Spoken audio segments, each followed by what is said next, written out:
Labą dieną ir ką, baigęs, kaip sakant, žiemos letargo miegas ir vėl grįžtam į Agaras MX podcastą ir sausį ilsėjomės nebereikalo, ne dėl to, kad tingėjom, nenorėjom, neturėjom su kuo ar panašiai ir taip toliau, bet sausį mes turbūt visi be išimties tiek vat, ir su savo komandos, filmavimo komandos nariais kalbu, visi turbūt nuo sausio 3, jeigu neklystu, 2 savaitės buvom pasinėrę į vieną dalyką ir vieną vienintelį, tai yra į Dakarą.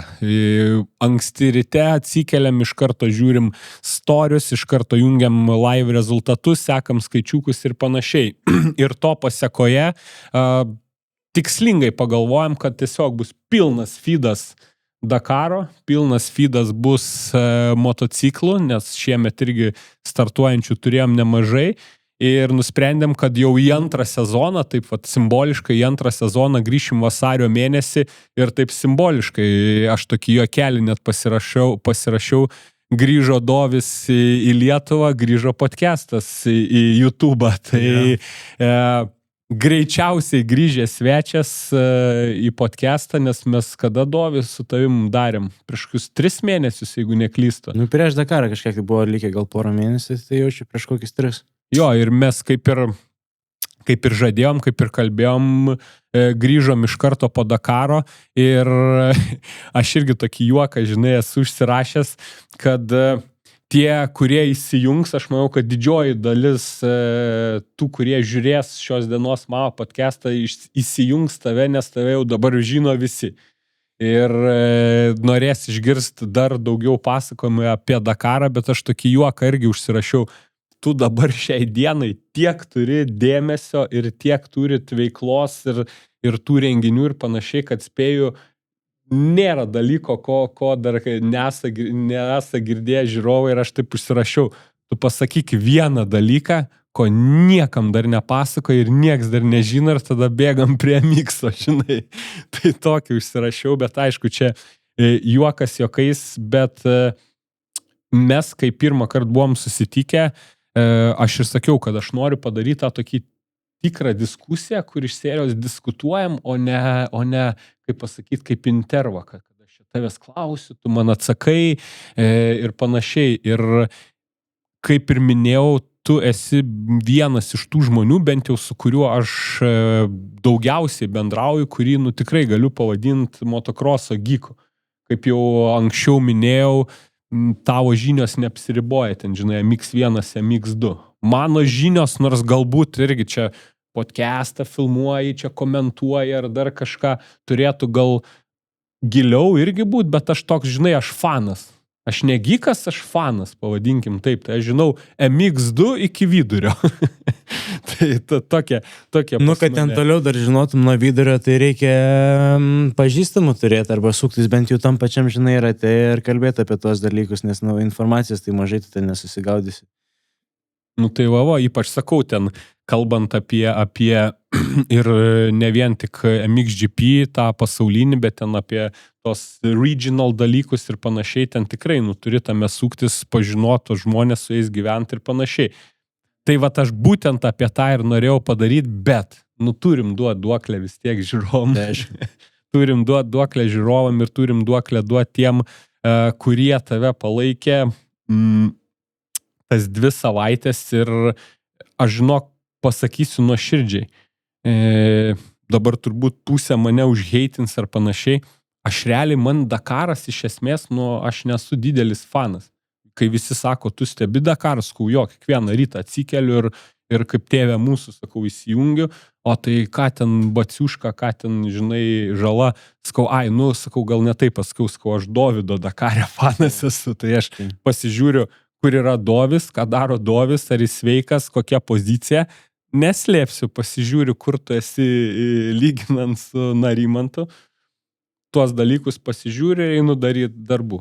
Tai aš iš esmės tavo fanas buvau Dakare ir stebėjau ir nežinau, kokių buvo daugiau, ar tų, kurie stebi viską, ar kurie žiūri aš manau, šiaip ir visuose sportuose, taip pat ir Dakare kažkokį tai favoritą tu turi turėti ir tada žymiai lengviau to sporto renginius visokius sekti, lygiai tas pas ir su Dakaru. Mes esam pažįstami iš artimiau, tai todėl labiau rezonuoja, žinai, kurie žmonės gal iš vis nei vieno dalyvio nepažįsta, bet kažkokį tai turi favoritą iš socialinių tinklų pasidarę įvaizdį, bet visą laiką įdomu žiūrėti renginius, kai kažkas tai, žinai, Tai jo, favoritą. kad vėlgi gali sakyti, ne Dovydas Karkova, Dovis. Aš gražiai vadinu Dovis. Ja, biržiečiai tai vadina, jo. Tai va, tai ir jo, taip jau šiandien daug laiko neturim, nes vėlgi turbūt toks užkulisinis dalykas, tai Dovis tiesiai pas mus atlėkė į studiją iš Santarų klinikų. Iš ligoninės, jo. Buvai MRT daryti. Jo, yra dar pasiekmių Dakaro visokių ir dar kosų, ir dar riešas. Šiaip tai tas riešas toks biški nefainas atrodo, tai dėl viso pikto nuvažiavau persišvies pasidaryti magnetinį.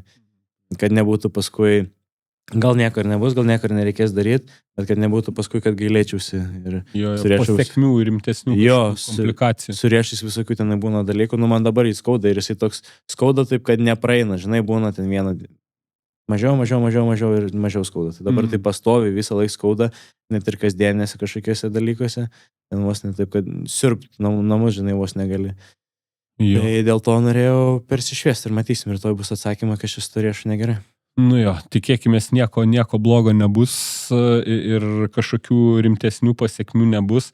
Tai jo, jau kaip ir sakau, pristačiau ir pakalbėjom jau, kas čia pas mus atėjęs ir jau kaip ir sakau, reikia jau niekam nebepaslaptis, jau jeigu anksčiau motokroso, žinai, communities labai gerai žinojo, biški plačiau šiek tiek žinojo, tai dabar visi žino. Žinai, tai ir kalbant apie tą laiką, tai Dovis atlėkė iš Santarų ir 6 valandą jau turi būti kitoje vietoje, o mes, įsivaizduokit, filmuojam, tai dabar laikrodis rodo šiek tiek po 4, tai iš esmės ilgiem plepalam neturim reikalo, reikia eiti iškart prie reikalo. Einam prie reikalo. Ir aš, kaip ir sakau, apie Dakarą vis tiek reikia atiduoti. Aš galvoju apie tą, žinok, tą dalyką, kur tu sakei, kad niekam nepasakyti.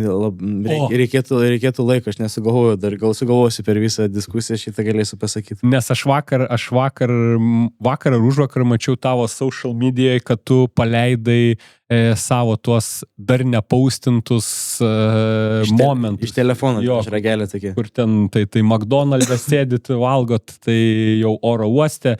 Tai kažkokiam kolegai ar konkurentui ten nusimontavęs galinis ratas, tai žodžiu yra kažkur stalčiukė tų tokių dar nematytų ir nepaskatų dalykų, bet reikėtų paieškoti. Bet aš žinok, savo ruoštą aš noriu biški paklausti apie tą tokią, mes, kaip ir sakau, daug stebėjom tos kasdienybės tavo ir matėm skaičius, matėm progresą ir tuos įvykius ir panašiai, bet aš, pavyzdžiui, apie pačią pradžią. Tu kada išvažiavai į Saudo Arabiją? Saudo Arabiją, ne? Jo, Saudo Arabija, sausio 30 gal. 30, ne? O sausio? Gruodžio. Gruodžio 30. Tai realiai tu nusileidai ten likus 3 dienom iki jau starto, taip gaunasi? 3-4 dienas, man atrodo, buvo likusius.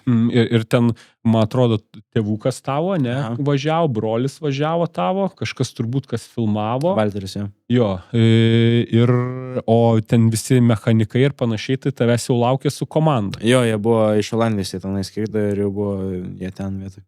Tai vat, mano toks, žinai, irgi durnas klausimas, vat mes irgi, kai turim motokrosą, tai yra Racing Weekend iš serijos, kokioj tu klasiai Lietuvoje bevažiuotum, tu atvažiuoji ten 2-3 valandom iki kvalifikacijų ten pradžios, ateini, ten paduodi pinigėlius, duoda tą transponderį, aš vis neištariu to žodžio, dedies ant motociklo, rašies, apšilinėjai viską ir toks tavo būna prisirašymas į varžybas. O pavyzdžiui, Dakarą. Kada tas prisirašymas tavo vyksta? Tu kada pateiki prašymą, kad tu nori dalyvauti? Tarkim, sausio 3 startas, tai kada įvyksta tavo ta registracija? Jo, registracija. Registracijos yra priimamos iki, man atrodo, šiais metais buvo iki vasaros vidurio. Iki vasaros vidurio? Jo, tai pusę metų prieš Dakarą, tai jau turi būti užsiregistravęs Dakarą. Bet o tai tada man sudėliok timeline, o tai kada tu Marokė važiuoji?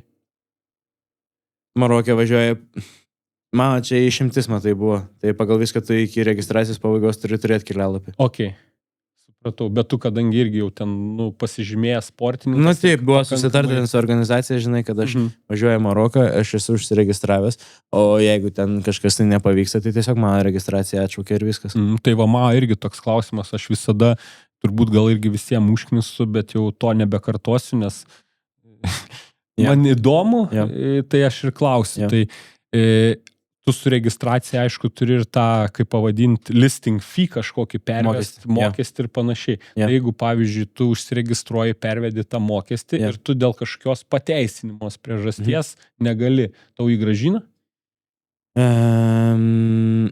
Nežinai, nes nežinau, nes visą laiką einu į tokius dalykus su planu A, plano B nelabai dažnai apmastau, bet šį kartą buvau biškį apmastęs, kalbėjau su komanda, ten jeigu būtų tokia priežastis, kad aš, tarkim, nesuvažiuoju į Maroką, tai aš nemanau, kad man būtų grąžinę. O jeigu kažkokia, tai vienintelė priežastis, tai yra trauma, man atrodo. Tai dėl kurios kompensuoja. Jo, tai dėl traumos gali grąžinti. Tik žinai, tas startinis mokestis čia labai maža dalis biudžeto gaunasi. Ir tu pradedi per bilietus, tenai techniniai visokie reikalai ir taip toliau visokius daug mokesčių išsimeta į kitus dalykus negu į startinį. Tai ten, tarkim, įvykus traumui prieš pat Dakarą, tai ten, nežinau, 80% biudžeto būtų negrąžinama suma. Ok. Tai va, man toks ir, žinai, atrodo, va, kaip ir tu sakai, planas A yra, plano B jo iš esmės negali būti. Jo. Aš tai ėjau vien tik tai su planu A, bet tokia net. Ir tą, kaip pasakyti, tą labai aiškiai pamatėm jau ir kai prasidėjo pačios varžybos ir jau ten nusileidai vietoj, ten tos 3 dienos iki varžybų, pati pradžia, ten spėjau, kad brolis užsiėmė ten visais kemperiais, stovyklom, kur tu mėgosi, ką tu valgysi, o įtariu, kad tavo iš karto pirmų taikymų šovė į komandą pasižiūrėti, kur yra tavo mocas. Tai realiai prieš atsistojant į prologo startą, tu turėjai 2 dienas pasidaryti kažkokius setupus, testus ir panašiai. Ir tai tas 2 dienas tenai, žinai, neprivažiuosi labai daug, nenori ir šiaip privažiuoti, bet labai daug, kad nepavargtum. Tai vieną dieną pasidarėm visai nemažai, 200 kg, o antrą dieną jau mažiau pavažiavom. Tai jo 2 dienos pasiruošti realiai visam Dakarui tą motociklą, aišku, ne pirmą kartą sėdėjau ant to motociklo. Tai aš norėjau klausti, ar čia buvo tas pats, su kuriuo tu jau važiavai?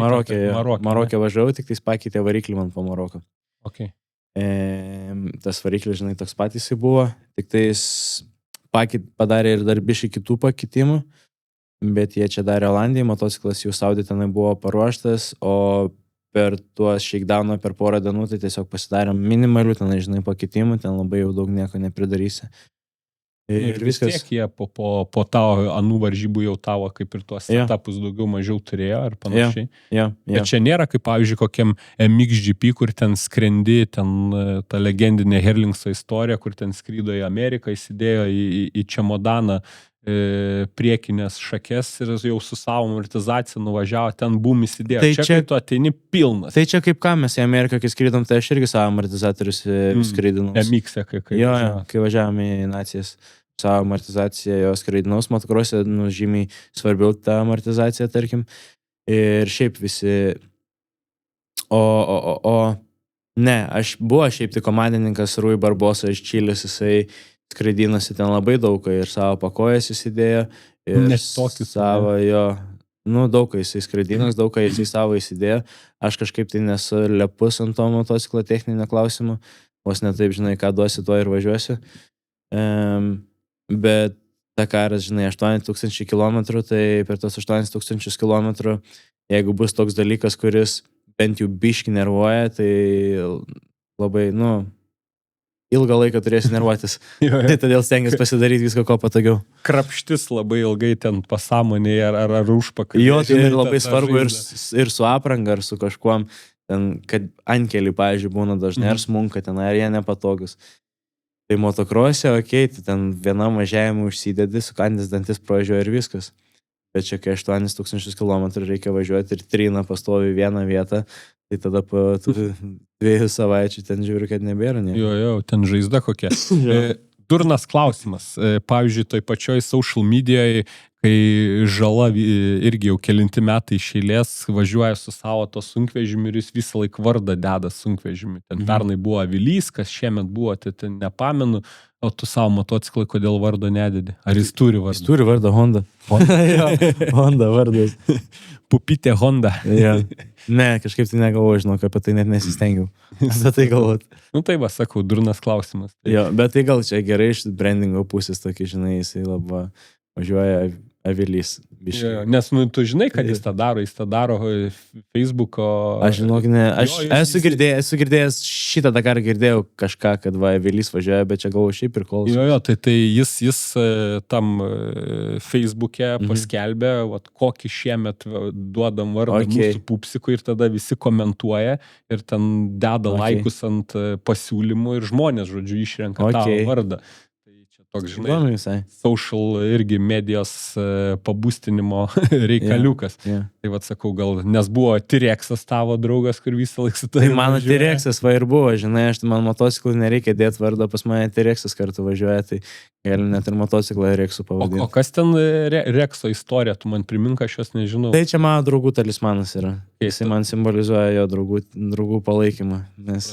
Ten kažkada senai dovanotas, MX laikais dar ar čia, kur buvo. Tai jisai Šveicarijai, kai jau važiavau, jisai tada buvo padovanotas, tai jisai nukeliavęs ir Šveicarijai visas varžybas, ir nacijų kelias prakeliavęs, ir šiaip po visą Europą pražinės su varžybam. Ok, nice. Nu tai va, tai kažkas turi avilį, kažkas turi T-Rexą. Žinai, ką reiškia Tyrannosaurus Rex? Žinai? Ne, kaip? Tyrannosaurus Rex yra tiesioginis vertimas iš... kaip ten, lotynų kalbos. Taip, ne, aš žinau, bet aš galvoju, kad kažką tipo, aš supratau šitą, bet galvoju, kažką kitą reiškia. Jo, bet žinai, ką reiškia? Jo. Drežų. Ai, nežinau. Tyrannosaurus reiškia driežas, iš lotynų kalbos Rex karalius. Ok. Tai Tyrannosaurus Rex, drežų karalius. Drežų karalius, žiūrėk, ir kaip driežas aš apsirengęs. Tai va, ir kaip driežas apsirengęs ir galbūt kažkada pavadinsim tave Dakaro karalium. No. Tai kaip suvedžiu. No, wow. Čia šitą reikia prisiekti, išsikirti šitą. Ir net nepasirašęs buvau. Geras. Ir jo prikolas su to šiaip T-Rexu yra, kai nusileidom irgi į oro uostą, ten daug žmonių pasitiko, tai 3 net T-Rexus irgi gavau 1 balioną dabar dar namuose yra paveikslą, paskui draugai atnešė ir laikė visą laiką taip per interviu, per visur.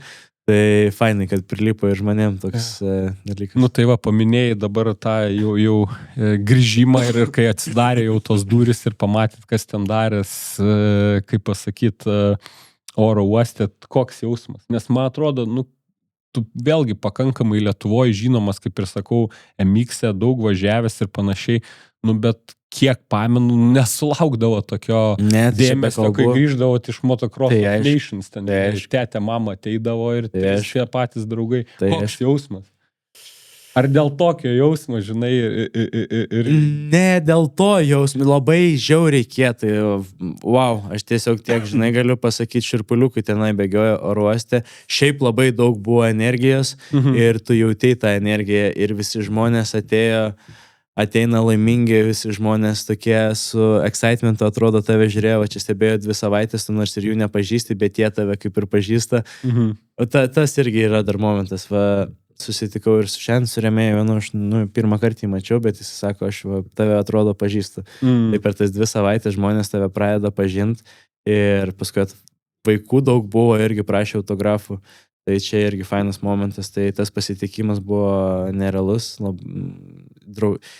Painiausia dar, kad buvo, kad draugai suvažiavo. Tai klausė, ar dėl to momento, tai gal ne dėl to momento tikrai, bet jis labai padeda ir aš labai didžiuojas, kad taip įvyko. Rewarding. Jo, bet tada praleidom visą savaitę su draugais, tai va gal dėl to momento, žinai, su draugais, kai prisėdė, ten kažką tai veikia ir dėl šito momento jo galiu jau sakyti, kad... Nice. Smagu, tai šiaip sakau, irgi žiauriai džiaugiuosi, nes, nu vėlgi, aš žinau, bet to nedariau, tu puikiai žinai ir tu tą darei, kiek yra šiaip įdedama darbo į tą sportą ir tai, nu, mes kaip su visais kalbam, kad ir podcastuose ar ten whatever, bet kur, nu, mes žinom, kad dažnu atveju tas, pro kelias prasideda nuo 4-5 metų ir tas motokrosas, vėlgi ne futbolas, ne krepšinis, tai tu to dėmesio tiek negauni ir aš manau, kad ir ką besakytum, bet aš džiaugiuosi, kad tu gavai tą dėmesį, nes aš žinau, kad ten dar net ne iki šitų metų buvo to blood, sweat and tears išlieta nemažai, tai kaip sakyt, aš nenoriu vėlgi būti tas kuklus lietuvis, aš noriu pasakyti taip, džiaugis. Tai taip. Kietai. Aš irgi taip labai ir džiaugiuosi ir aš manau, žinai, kaip ir jo, sakai, visą gyvenimą, žinai, aš dėl to dirbu ir aš manau, kad, faina, kai ateina toks momentas, kai tai yra pripažinta. Jo. Tai... Kalbant apie pripažinimą, tu vis tiek šiais metais, kad ir kaip bebūtų, kad ir kokią patirtį greitai ar panašiai esi turėjęs, bet tu vis tiek šiemet buvai naujokas Dakar. Ir man, pavyzdžiui, labai įdomu, kiek daug jūs turit sąlyčio ir koks yra jūsų santykis su tais Dakaro, žinai, senbuviais visais. Price'ais, kaip to čiliečių Barbosa. Jisai pirmą kartą važiavo. Barbosa pirmą kartą, bet koks pavadinimas? Kornecho. Načio Kornecho. Benavidės laimėjo. Jo, tai šitie visi, kur pavardės jau pakankamai gerai žinom. Price'as nebevažiuoja, jau Sandersas dabar. Jo, Price'as dabar su mašina, važiuoja. Australas tas. Tai va, tai kaip pavyzdžiui, ar jūs turi daug sąlyčio su tais senbuviais ir kaip jie tos naujokus, ar jums patarė kažką, ar jie ten užsidarė savo factory, tai matai, ir ten, žinai, tai matai, yra taip, kad tu grįžti ir tu tiesiog eini ilsėtis, tu ten tikrai neini su nieko kalbėtis aplinkui. Man iš visą aš pats iš asmeninės, žinai, patirties žvengiu taip, kad ar mano Dakaro diena atrodo taip, aš važiuoju su motociklu arba aš valgau. Vienas iš dviejų. Tai grįžti po greičio ruožą į bivaką ir valgai kiek įmanoma daugiau, pasidarai dar masažą ir eini miegot. Ten aplinkui vaikščioti dar tikrai nebėra jėgų. Sukupi jėgas dar su komanda pakalbėti, ką ten reikia kažkokių tai techninių dalykų ir interviu padaryti ir viskas. O prieš startą, kai sustodavai, tai visi tikrai draugiški. Aš tiesiog galiu pasakyti, buvo 2 maratonai. Per maratonus miega visi kartu palapinėse. Tai va tą momentą galėčiau paminėti, apibūdinti. Ar jie draugiški ar nedraugiški, tai tikrai visi draugiški. Ten prie to paties laužo visi, žinai, ar gamyklinį, ar negamyklinį susėdė tenai, juokiamės, kalbamės apie visokius dalykus. Ir tikrai draugiška tenai atmosfera, žinai, būdavo, bet kad daugiau praleisim laiko, tai... Tiesiog nėra kada to laiko praleisti. Jo. Supratau. Ir jo, tai jau, kaip sakyt, atvažiavai, apsižiūrėjai, motociklą gavai, pasidarė testuką, apranga jau uždėta ir jau prologas. Koks jausmas buvo, kai jau prologas, pirmas startas, jau stovi startė, jau priekinis ratas smėlyje, tam kupolė, žinai, ir jau ten turbūt laikrodis eina, kur ten lieka tavo iki starto sekundės, skaičiuoja ir tada jau prasideda tavo jau duodamas startas.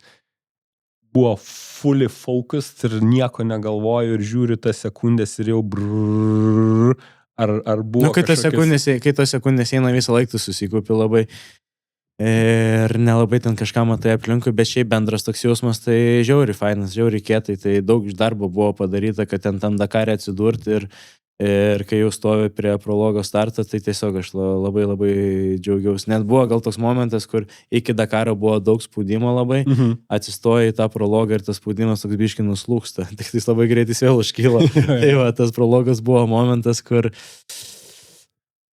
gal toks rewarding dalykas, kad aš čia padariau jau didelį darbą ir čia stovi ir dabar jau beliko tik tai smėgautis. Jo, dabar jau reikia važiuotis. Jo, dabar reikia važiuoti, dabar reikia daryti tikrą darbą, kuriuo... Arba tą darbą, kurį iš esmės geriausiai ir moki ir supranti, ir daugiausiai kartų esi daręs. Ir važiuoti reikia, važiuoti, mokyti.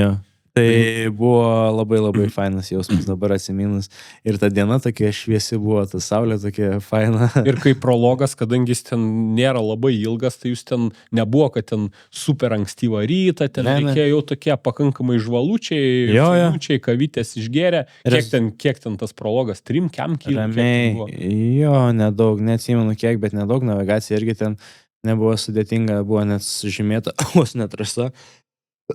Ir mažai ant važiavom. važiavimo trasos buvo Jo. sužymėti koliukai. Jo, ir buvo rezultatas nesvarbus, tai dar todėl ten spaudimo to tokio nebuvo ir labai labai fainai buvo.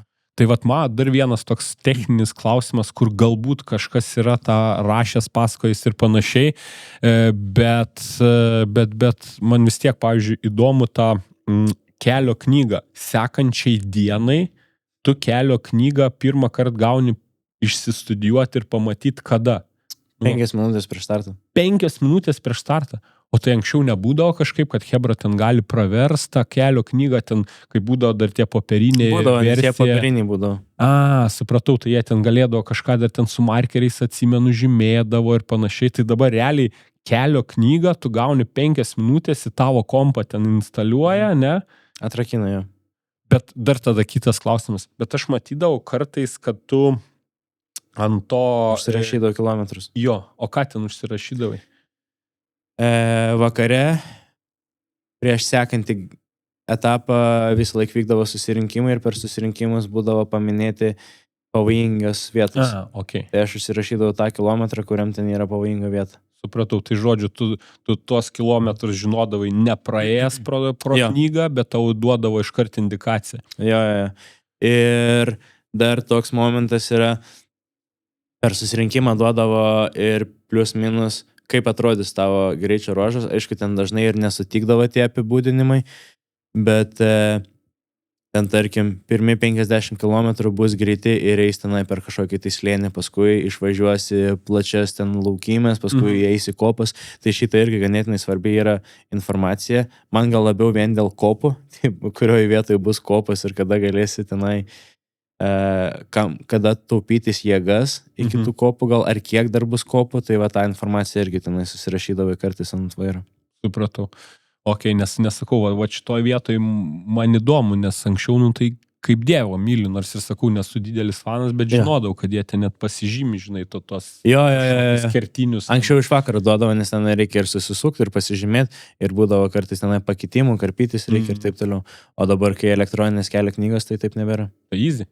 Iš vienos pusės vykdavo anksčiau, kai iš vakaro paduodavo tas kelio knygas, tai kai kurie nedarydavo, kad per naktį suvažiuoja kažkoks jų mapmenas. Aš šitą esu girdėjęs. Kelią įrašo į GPS-ą ir tada pagal GPS-ą važiuoja. Jo, aš šitą esu girdėjęs, kad taip darydavo ir tais laikais dėl to ir turėdavo komandos pranašumą, nes jie turėdavo tuos žvalgus, žinai, kur ten iš serijos ten KTM raideriai čiučeliulė, ten, žinai, masažiukas, o kažkas jau kaitina visą šitą, žinok, esu girdėjęs. Bet manau, čia nebuvo kažkokia vieša, tai yra paslaptis, man atrodo, čia būdavo tokia vieša paslaptis. Nes aš nežinau, man biškinti sunku ir dabar patikėti, žinai, jo, nes neįsivaizduoju, kaip tenai naktį kopose galėtum važiuoti. Ok, kopų dabar tai nėra daug tų kopų, tai per tuos žvyrkelius, per akmenis gal ir galėtum. Bet, įdomu čia iš tikrųjų teisybė, ar ne? Jo, bet matai, jeigu 1, 2 ir 10 ir 100 girdėjo, žinai, kaip tas pasakymas lietuviškas nėra ugnies be dūmų. Įdomu, šiaip gal kažkuo, kas yra tai daręs, būtų įdomu pakalbėti, gal kažkada surasi. Tai va, čia, žinai, kaip stygas, gal kada nors kažkas nusims šalmą ir pasakys, aš tą dariau, žinai. Tai va, tai biški apie reikaliukus, kurią dieną tau temperatūra pradėjo kilti? Antrą dieną. Antrą dieną, realiai. Antrą dieną jau greičio ar antrą dieną po prologo? Antrą greičio ruožą. Tai iš tikrųjų pirmą dieną jau grįžęs po greičio ruožą pajutau, kad kažkaip netaip jaučiuos, bet galvoju, čia normalu, nes pavyzdžiui, Marokė irgi būdavo vakare toks temperatūra kyla, toks karštas visas. Galvoju, čia tiesiog dėl to krūvio, dėl streso, dėl šilumos. Bet naktį supratau, kad ne, naktį realiai minimaliai visai mėgojau kelias valandas, ten prasipurčiau visą naktį. Ir atsikėliau tada nuo ryto su temperatūra nemaža ir galvoju, dabar bus reikalai, dabar važiuosim. Tai sudėtinga buvo tą antrą dieną net nuvažiuoti iki greičio ruožo, per kelią, per važiavimas, ten kur navigacijos minimaliai yra. ten kas 20 tik tais kilometrų pasuk į kairę, pasuk į dešinę, tai net ten buvo sunku susikaupti. Tai atvažiavau tada į greičio ruožą ir supratau dar labiau, kokia laukia šiandien diena, kad bus ką veikti. Bet kažkaip tai iš tą dieną prisimenu tokią biškį per prieblandą, tokią matricą kažkokioj buvau, bet kažkaip tai pravažiavau. Ir tada temperatūra, žinai, tai čia vienas dalykas, aišku, numuša tą, pavadinkim, visą fokusą ir panašiai ir taip toliau. Jo, ir jėgulo visai nebuvo, tai tą dieną realiai 8% pravažiavau greičio ruožą atsisėdęs. Ten tokių momentų buvo, kur tikrai reikia atsistoti, bet aš tiesiog sėdžiu, žinai, nes neišeina, sunku pasikelt. Nu ir tada trečią greičio ruožą ar ketvirtą dėblyną? Trečią, ne? 4, ne vieną. Nu jo. Jo. Bet šitoj vietoj, žinok, aš kaip pasakyt, aš visą laik toks galvoju, kaip čia man pabūtų tokiu galbiškį santūresniu, bet nepabūsiu. Tai, žodžiu, aš per visą tą Dakarą, nu aš ten iki lažybų nedaėjo, bet aš vis tiek sakiau, kad, sakau, jūs pamatysit, vis tiek aplenks Narimantą, žinai. Aha. Ir tada tu dėjai tos 4 blynus ir ar gali būti, kad netgi tie griuvimai tau padarė tokį daugiau gal net ir ne tai, kad fiziškai, bet gal biškai ir psichologiškai, kad tu gal, aš čia spėlioju, tu mane pataisysi, gal biškai psichologiškai padarė, kad gal reikia pirmais metais iš tikrųjų tą rankeną biškai mažiau užduot, bet tikrai pabaigti ir pasimokinti ir suprast. Nes aš 99,7% esu įsitikinęs, kad tu ten tiesiog lėkiai, kur dar nesupratai, kad ten nereikia galbūt lėkti, žinai, tiek. Tai jo vienareikšmiškai, čia šitas dalykas psichologiškai visą ralį mane sekė ir net aš manau ir man su tuo motociklu mėgautis važiavimu buvo sudėtinga vien dėl tų griuvimų, nes labai kažkoks tai saugiklis įsirašė į smegenis, nes ten ir tie griuvimai buvo, pirmas griuvimas buvo, aš nepastebėjau kelio knygos, turėjau apvažiuoti tokią įdubą ir aš nušokau tiesiog nuo akmenų ir tenai nusivarčiau, kur sulaužiau duslintuvą ir nusitarkau ten tą koją, bet po to griuvimo kažkaip tai nebuvau užsigavęs, nebuvo, riešas nebuvo tiesiog sudaužytas, nes riešas not the first time, kaip sakant. Jo, ir tas nubrozdinimas, tai tenai gali gyventi su juo. Bet paskui visi 3 likę griuvimai buvo tokie, kur važiuoja tiesiog, akmenų upė, tau nežiūrės, tu jau nebematai aplink kokius akmenis reikėtų tau apvažiuoti, tiesiog važiuoji tiesiai ir kur yra vėža ir tikės, kad viskas bus gerai. Ir tuo momentu važiuoja, iš šono išmetė ten per galvą eini. Tada atsikėliau ir po kokio, iš tikrųjų, kilometrų maksimum. Lygiai taip pat tik į kitą pusę ir išmetė per galvą. Ir tada gali taip ir... Apie kokį greitį mes čia kalbam? Pirmas griuvimas buvo ant didesnį greičio, nežinau, jis buvo iki 100 maks. Bet vis tiek 100 per tos akmenius kaitini, nes tipo ale matai keliuką, ale matai provežą. Aš tuom kokį gal. O paskui antras buvo, tai visiškai lėtai, ten, nežinau, 30 kokį važiavau, bet vis tiek ant tų akmenų šveičia, tai žinai, gali pataikyti. Tobijas Epster, rally 2, vienas iš lyderių tiesiog nugriuvo, nežinau, ant 10 km per valandą, ant akmens padėjo ranką ir lūžo riešas. Tai ir nugriuvai tą antrą kartą. Galvoju, kas čia dabar, kaip čia viskas taip pavyksta, kodėl taip. Tada ir galvą prisitrenkiu per tos griuvimus, tai ir nuklydau biškį, tada po šitų griuvimų navigacinių klaidų pridariau ir tada įsirašiau, viskas, baigiu šitą ruožą visiškai lėtai, kad tik tais baigt. Tai nuėmiau gazą, super lėtai važiavau ir tai dar sugebėjau, jau kur smėlis išvažiuoja, viskas, paskutinį kilometrą vos ne finišas, ten matosi, jų žmonių nemažai. Ir po smėliu buvo pasislėpęs dar vienas akmuo, apšveitė, bet jau tada nebe šoniška, taip tiesiai per galvą. Ir iš frontfiu po jo tokį nugriuvėjau, airbagas nebeišsipūtė, nes prieš tai išaudžiau. Ir visi šitie griuvimai tokie, šitą gal ir galėjau išvengti, jau buvo, nes nesusikaupęs visai buvau. Bet prieš tai tie 2, kur tiesiog per akmenis tuos važiuoja, tai tu jų realiai negalėjai išvengti tiesiog. Ir tada tau smegenis pasako, kad tu bet kuriuo momentu, bet kuriam čia dabar etape gali lygiai taip pat važiuoji ir tu nugriusi ir tu nieko nepadarysi. Bet to tai tavo smegenim pasako tada, kad toj vietoj tu turėjai važiuoti ne 8, o 60? Tai Nu, kad smegenim pasako. Jo, gal kad silpniau nugriūtum. Žinai, Okay. bet to griuvimo tai ar taip nebūtum išvengęs. Tai ir tada, ir šitas psichologiškai mane persekė visą tą Dakarą, nes važiavau tikrai susikaustęs. Paskutinės 2 dienas iš vis važiavau super susikaustęs, net tas riešas, kur traumatas, tai nutirpus ranka buvo visą paskutinį etapą.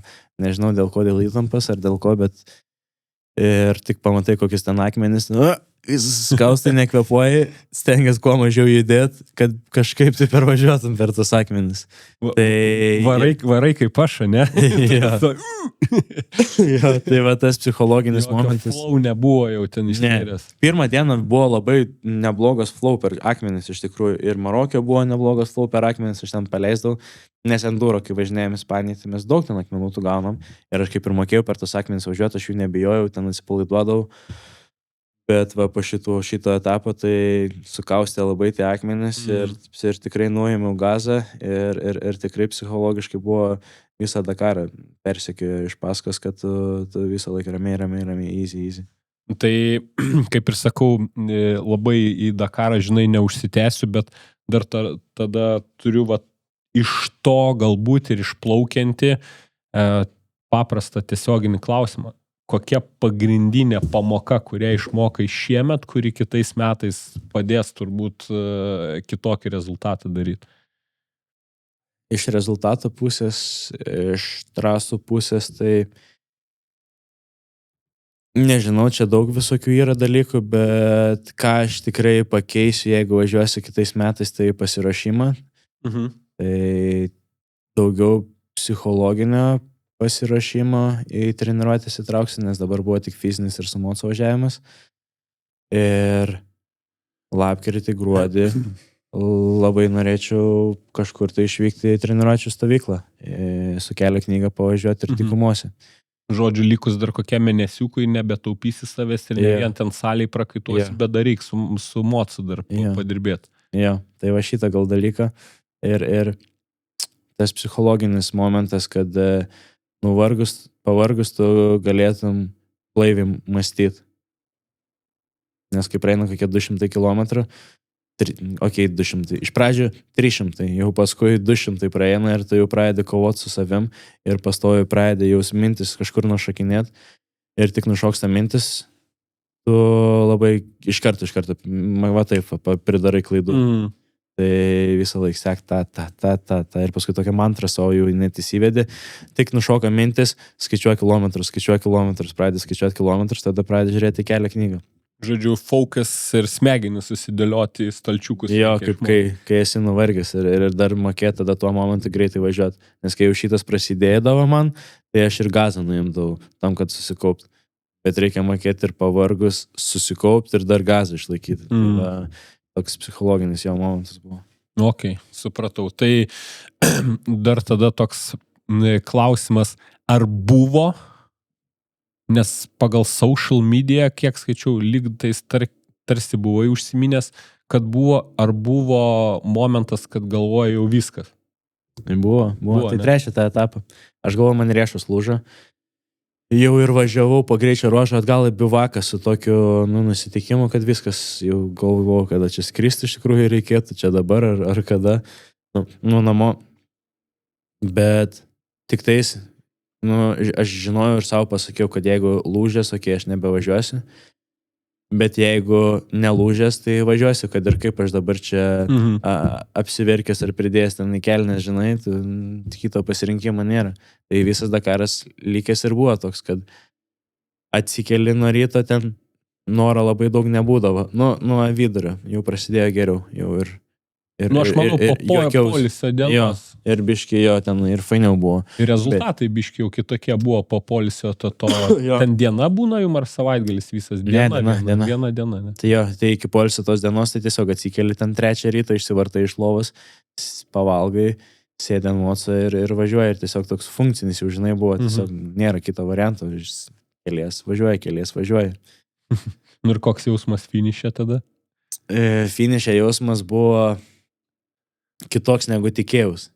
Tikėjaus, kad tenai džiaugsi, šokinėsi, bet buvo tik, aš visą laiką jaučiu, atsiminsiu tą momentą, tik pravažiuoju laikradį, kur jau finišas ir tik nuėjami gazą. Ir toks atrodo visa našta nuo kūno nuėjo, širpuliukai tiesiog nuėjo, žinai, ir viskas jau baigėsi. Ir ten super ramybė tokia atėjo. Ir galėjau, atrodo, pirmą kartą per 3 mėnesius galėjau iškvėpti orą. Okay. Tai toks buvo momentas. Ir tada norėjau užsidaryti, atsigulti lovą ir su nieko nekalbėti. Bet po finišo ten dar vis tiek daug tų visų jau tų bet įtsimas dalykų. Ant to podiumo užvažiuoja, pasimtos medalius. Bet jau tada nebe daug žedžiavau, tiesiog ramiai, kiek išjaučiu tavo momentą ir akmuo nuridėjo nuo širdies. Tai gal tas ir buvo ta visada ir Dakaro našta po tų griuvimų, kad aš turiu būtinai finišuoti ir tas finišavimo jausmas buvo toks, kad kvėpuot galiu. Okay. Nice. Jaučiu miegojai, po to visur, kur tik tais galėdavai padėti dupcę, pupcę, visur būdavo. Žinau, kažkaip tai imunitetą gavau nemėgui. A, ne? Jo, nors buvau visą laiką mėgdavau labai mėgot, bet dabar galiu ir nemėgot. Ok, geras. Tai palauk, tėvukas buvo kartu, brolis buvo kartu, draugė buvo kartu? Ne. Lietuvoje laukė? Buvo brolis, tėvas ir filmuotojas Valteris. Tiksliai, dar jį vis pamirštu. Tai kai jau grįžai į Lietuvą, tai jau gavai masažo nuo mylimosios. Dabar situacija su mylimąja yra kitokia, tai... Oi, ne tą stygą pajudinau. Į tą pusę, masažą gavau, aš labai laimingas, viskas labai gerai, dėmesį irgi gavau. Ups, kažką ne tą, bet neiškirpsim, kad nieko neiškirpsim. Nekirpkit, viskas gerai. Supratau. Gerai, planas kitiem metam. Enduro ir cross country Lietuvos čempionatai ir treniruot komandai visgi turiu ir vaikų turiu daug, kuriuos labai noriu ir pasilgų treniruot. Ir norėčiau porą rally raid pasaulio čempionatų suvažiuoti. Okay. Bet čia jau matysim, nes kiekvienas tas išvažiavimas daug kainuoja. Ir aišku, grįžti Dakarą. Yes. Tikiuosi. Dabar dar palsėti nuo Dakaro noriu, bet reikės grįžti. Kaip ten, kas ten Vanagas yra pasakęs tą legendinę frazę, kai Dakaras baigėsi, reikia pradėti ruoštis Dakarui. Kažkaip taip yra. Tai iš esmės... Aš dar nesiruošiu, tegul ruoštis. Jiems sumažina daugiau pinigų, ten daugiau ruoštis. Aš greičiau pasiruošiu. Ir jam dažniau lūžta ten eilinį kartą. Nebūkim heiteriai. Tai, nice. Aš manau, kad grįšim. Ir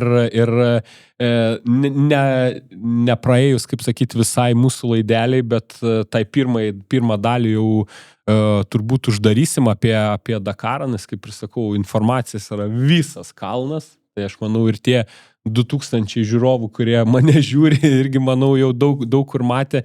Ir po pirmos dalies... Bet įdomu, kai ta informacija į vieną vietą tokia suglausta, žinai, ir tu gali apie viską taip paklausyti, o ne per skirtingas, žinai, vietas gaudyti. O dabar žinau, kad tu Šeškinės 20 buvoje, ne? Šeškinės 20, Šiaip tai labai fainas momentas buvo su Gedriuku ir su Džiugu sėdėti. Ir taip, žinai, LNK vis tiek, didžioji televizija ten ir panašiai.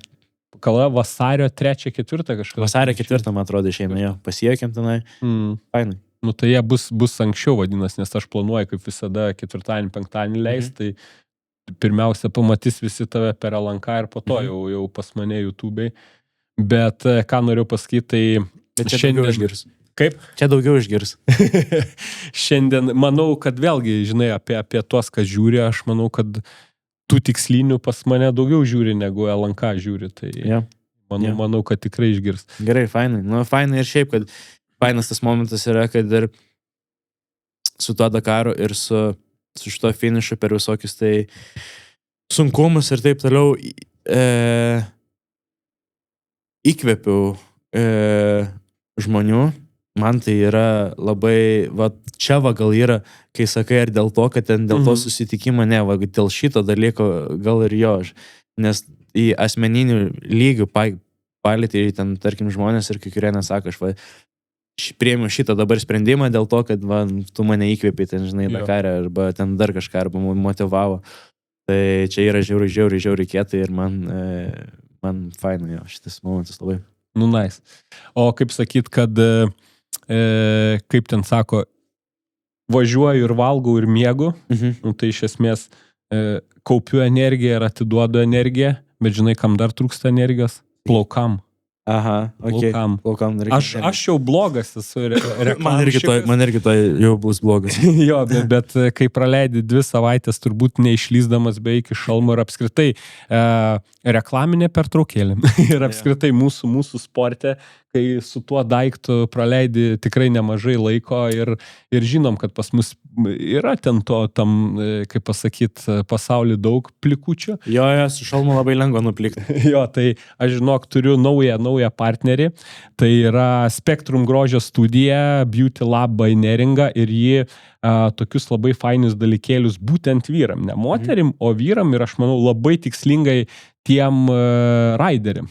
Kas esi tu, kas kartais esu aš, tai yra energinis šampūnas. Nice, esu girdėjęs. Kad čia nešviestų prieš mėnulį, kuomet per, kaip pasakyti, miegat dykumoji. Ir kad gražiai ir barzdelė būtų viską. Dizainas gražus. Jo, tai vat tau irgi padovanosim tokį rinkinuką. Ačiū. Ir visiems raideriam, kurie žiūrit ir kurie, kaip sakyt, norit būti gražus ne tik su savo aprangom, motociklais ir panašiai, bet ir per LMSF apdovanojimus, kuomet, kaip pasakyt, šukuosena visą padaryta ir švarkas uždėtas ir eini atsiimti apdovanojimų. Visą laiką reikia. Tai, kaip sakant, plaukais reikia rūpintis ir kad jais pasirūpintum, tai in description below, kaip dažnai sako, paliksiu visą informaciją apie Spektrum grožio studiją, apie Beauty Lab by Neringa ir galėsit savo kailiu arba savo plaukais išbandyti priemonės. Dovis pirmasis, kuris pasinaudos to. Mes į Ispaniją išsivešinu. Labai gerai, nes kaip tik, kiek žinau, penktadienį ir išvažiuoja. Jo, išvarom penktadienį, tai... Ir šiandien, aišku, čia jau turbūt vėl pavėluotas reikalas, bet šiandien mačiau Instagrame paustinai, kad dar net keli kelialapiai yra lykę, bet jau kai išgirs apie šitą informaciją, tai jau bus po pietų, jau bus išvažiavę. Tai šiandien rašė irgi tikriausiai vienas užsibukins, tai gal porą vietų dar yra. Ne, tai mes būsim išvažiavę, bet stovykla tai vyks visą vasarį. Tai žmonės tikrai gali rašyti, gal kažką surasim. Jo, gal prisijung galės, gal ir po kito laiko. Jo. Nice, labai gerai. Nu tai grįžtam į motokrosą, žiūriu laikrodį, daug laiko nebeturim, kokias 20 minutėlių galim dar skirt ir grįžtam į motokrosą ir kaip ir sakiau, kaip ir minėjau, pasišnekam apie kas vyksta. Tai iš esmės vėl grįžtant Aš įsijungsiu MXGP dabar. MXGP įsijungsi, ką įsijungsi? Listus. O, aš žinok, kas bebūtų jokinga, čia pas mane jungti. Yra, ne? Jo, tai... Bet, o ar yra jau lystai, nes mačiau komandą lystai yra? Yra. Tai irgi ten kaip visada, žinai, daug spekulacijų dabar, kad čia dar netikri ir panašiai ir taip toliau, bet bent jau žiūrėdami į pavardės ir panašiai, bent jau atrodo, kad viskas kaip ir legit yra, žinai. Ir aš sakau, žiūrėjau vakar tavo Instagrame tas nuotraukas iš telefono ir mačiau, kad vienoje nuotraukoje jūs su bičiuliu jau žiūrit transliaciją, ten, man atrodo, Supercrossą žiūrėjom, oro uoste. Jo, nu tai aš galvoju, kad nuo šitos temos noriu pradėti. Aš pirmas Supercrossą, taigi pirmas Supercrossas buvo mūsų ten vidury, gal Dakaro, ir aš taip jį norėjau pažiūrėti, bet man tada, man atrodo, buvo trauma, ar sirgau, tai ten tada tuo momentu net Instagramo nieko nežiūrėdavau, tai sunku buvo, bet paskui įsijungiu ir labai prastas ryšys buvo bivakė, tai eidavau šalia, ieškodavau ryšio, kad Supercrossą pažiūrėti, bet taip ir nepažiūrėjau. Tai paskui rezultatus pasigavai po to. Pasibaigus pažiūrėjau ir paskui oro uoste žiūrėjom. Jo, man toks tiesioginis, žinai, iš karto toks reikalas, apskritai, kaip tu, pavyzdžiui, vertini tą amerikonišką, tą SMX, kaip čia pavadint, visą formatą. Nes, žinai, supercrossas neši taškus, tada išvažiuoji motocrossą neši taškus, tada yra tie playoffo ten 3 etapai, nu ir tada ten tie SMX jau paskutiniai ten 3 ar kiek etapai. Ne, tai playoffs čia ir yra, SMX ten ir būna 3 varžybos, tai yra supercrossas, yra motocrossas ir tada yra 3 etapai playoffs, tai finalas, nu, SMX. Tai iš fanų pusės, tai aš manau, čia žiauriai gerai, nes daugelis Amerikai supercrossas yra labiau apmokamas negu motocrossas. Ir jis vyksta tenai, jiem ir fiziškai paprasčiau ir taip toliau. Tai daug kas nori važiuoti tik supercross ir nevažiuoti motocross'e, bet kadangi per SMX, kad papultum, tu turi rinkti taškus, taip. O visi pinigų gauti nori, nes SMX moka gerai. Ja, tai ten ir ne tik milijoną, ten moka daug ir tiem, kurie 15 atvažiuoja. Tai priverčia raiderius važiuoti motocross'e. Tai iš fanų pusės tai tiesiog daugiau savo mėgstamą raiderą pamatai. Tai čia ir dar pamatai 3 varžybas po sezono. Tai iš fanų pusės labai fainai, tik iš raiderio pusės nežinau, žinai, kiek ten fainai. Ten visus metus realiai važiuoja non-stop ir nacijas dar jeigu kokias važiuoja, arba į Paryžių kokią skrendi, tai tu varžybauji realiai visus metus. Jo. Na, aišku, čia irgi yra tas, kaip pasakyti, visur tie finansai ir aš manau, kad vis tiek, kiek ten 500 000 už MX2, kaip jie sako, 2 PAM, jo, 400 PAM milijonas, aš manau, kad, kad ir kokiam tu levelį bebūtum, ar tu, kad ir tas pats Lorenzas esi ir tavo kontraktai atitinkami dydžiai, aš manau, kad nieks nenori to milijono prarasti. Jo, tai ir čia milijonas be bonusų dar, o taigi jie gauna iš komandos bonusus, iš aprangų bonusus ir taip toliau. Vienareikšmiškai. Tai žodžiu, tau tas formatas patinka ir tau tas formatas nėra confusing ir tu kaip ten tuos taškus, o tu, pavyzdžiui, prisimeni, kas pernai metais į playoffus išėjo su daugiausiai taškų? Hunteris. Ar tikrai? O ne kartais Justin Cooper. Jo. Gali būti Justin Cooper išėjo. Jo, nes Hunteris taigi iš visų sutraumavo pernai. Jo. Justin Cooper, jo. Taip, tai va čia toks įdomu, žinai, faktas irgi atrodo, kur į playoffus išeina su pirmais taškais, su daugiausiai taškų raideris, kuris, ten top 5 kartais važiuoja. Bet čia gerai ir iš raiderio pusės čia tik tais parodo, kad jisai yra stabiliausias galbūt ir važiuoja tai daugiausiai. Stabiliausias, tu žinai faktą, kad jis apskritai yra mažiausiai varžybų praleidęs raideris. Apskritai. Tai čia kaip ir Siveris Europai.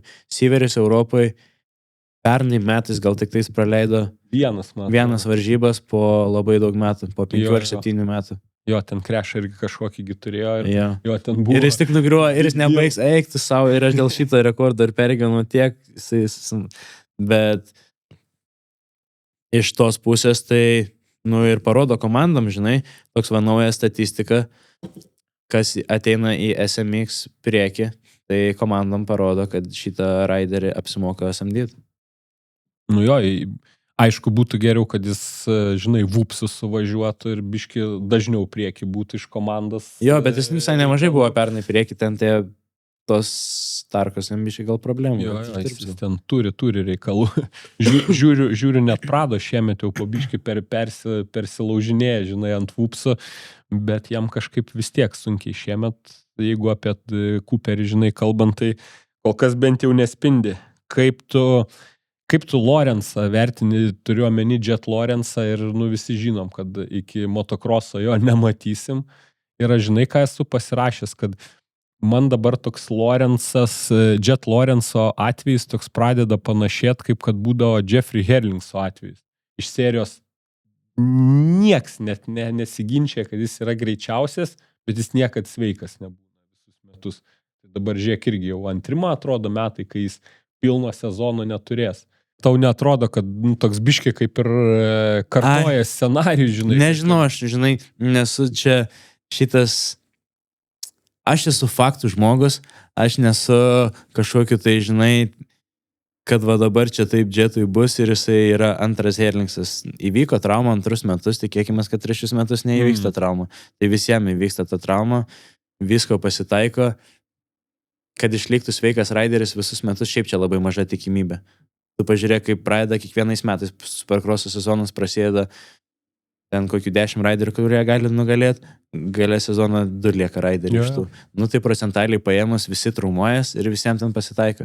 Į Herlingsą tiesiog ir į Herlingsą ir į Jetą yra sukaustę daugiau dėmesio, Tai todėl taip ir gaunas. Bet dar ir lyginant, jeigu, pavyzdžiui, Herlingsas su Febre arba su Geiseriu, tai jie mažiau traumuojas. Tai Herlingsui yra gal toks paternas biškinis, jisai jau daug metų tai darė ir galima daryti tai išvadas. Sakau, va tas žodis paternas, žinai, kaip pasakyti, tendencija tokia.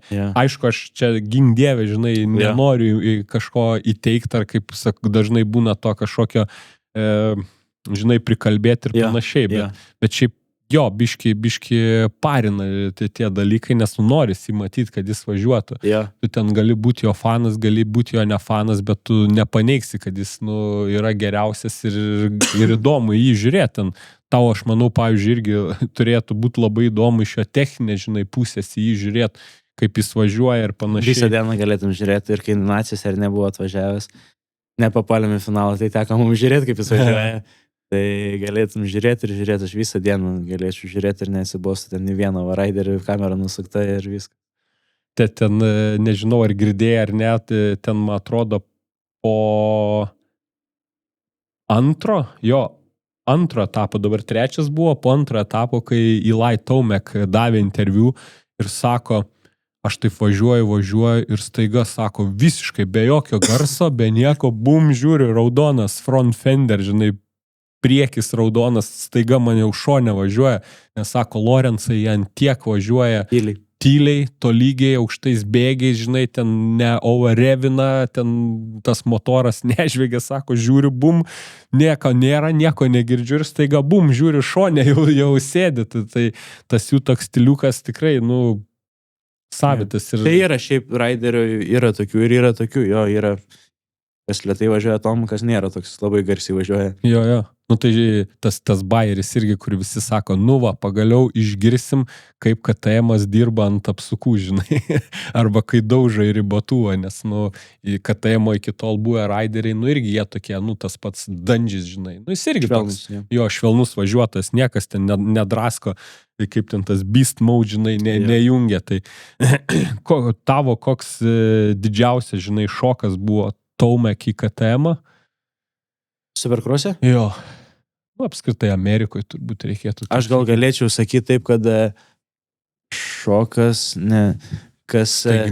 staigmenas irgi nepavadinsi, pavyzdžiui, Sextonas į Kawasaki sakyčiau, bet čia jau buvo, aišku, nežinau, prieš pusę metų ar daugiau jau žinau, kad Sextonas eis į Kawasaki, tai tas staigmena buvo prastai nutilėta, tai nebebuvo staigmena, bet toks labiausiai, kur atrodo keisčiausiai, gal atrodo ant motociklą, tai sakyčiau, Sextonas ant Kawasaki, man Tomakas ant KTM, tai kažkaip tai labai atrodo. Žiūrit gražiai. Jo, Andersonas ant Suzuki, iš viso jisai gimęs yra ant Suzuki būt. Jo, to toks, kaip pasakyti, hiparikas ant šiai dienai hipsteriško jau motociklo galim pasakyti, nes, kaip pasakyti, Lietuvoje hiparikas, kuris galėtų važiuoti 2,5 arba 4,5 keturtakčių renkas dėl kažkokios priežasties dvitaktį, žinai, ir ten būna madingas, pasileidžia maikoną, viską, tai aš taip pat matau Andersoną ant Suzuki, žinai.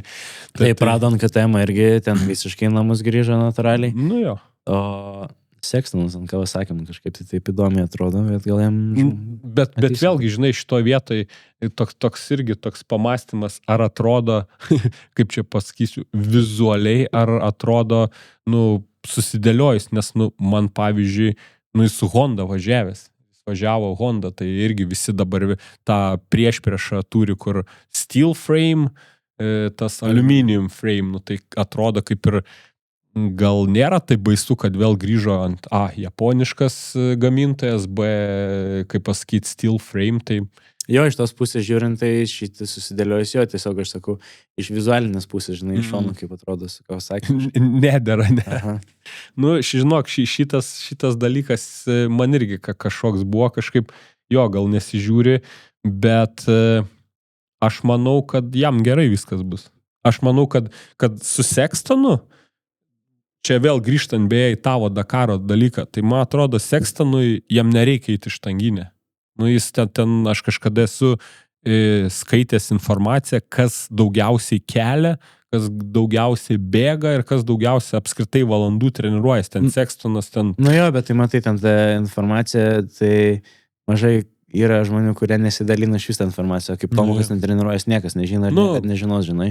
Tai kad surinkt čia nesurinkus visos informacijos, daryti analizę, tai biškai, žinai. Nu, bet žinai, ką aš norėjau pasakyti, aš nenorėjau pasakyti. Sekstonas labai fiziškai stiprus yra. Jo, ir jam ne fiziškai, ir jam ne emocijų reikia, jam va. Man atrodo, Sexton, tai vat ką ir sakau, tavo pasiruošimas, kaip tu sakai, kitais metais daugiau su psichologija, man atrodo, kad Sextonui yra vienintelį dalyką reikia padaryti, tai yra gerą psichologą, kad jam nupirktų kas nors. Patys sunkiausia dalykai. Ten tu pirk, kiek tu nori tų psichologų, kartais niekas tenai nepadės ir su savim susibendrauti, sudirbti su savo smegenim, tai yra pats sunkiausias ir mažiausiai dalykas, kur mažiausiai tu gali kontroliuoti. Tai salinai kiekvienas gali, bicę užauginti kiekvienas gali. Taip, va, jo. Jo, nesakau. Kritiniais momentais mąstyti. Aš šitoj vietoj manau, kad viskas ten bus su juo gerai ir, pavyzdžiui, tas pats Prado. Tu pirmų varžybų sakei nematėjai, bet, rezultatą žinai. Trečias. Bet gavo baudą.